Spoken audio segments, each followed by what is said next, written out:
And you can just imagine the range of emotions that 9/11 families, the survivors, that they must go through when they hear this type of news. But as Steve was just saying at the top of the report there, they have discovered another piece of evidence 11 and a half years after 9/11. Go ahead and take a look at this picture. I know that we just showed it to you. We're going to show it to you again. This is a piece of the landing gear from one of the planes that crashed into the World Trade Center. That is where it is believed to have come from. Now, where they ended up finding this was this building right here. This is 51 Park Place. They found this piece of landing gear behind this building in a very narrow area between the back of this building and the back of the building that's behind it.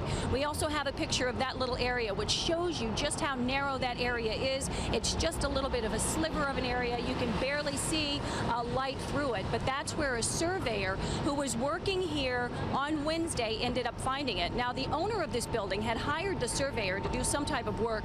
He's working around this building. It happened, like I said, about 11 o'clock on Wednesday morning. He discovers it, and he calls 911 immediately. Well, as of right now, the police are handling this as a crime scene.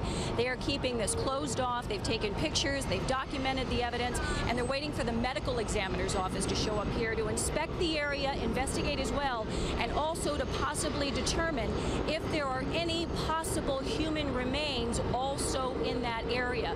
Another important thing here to tell you about, this building here behind me is where they wanted to build that proposed controversial mosque.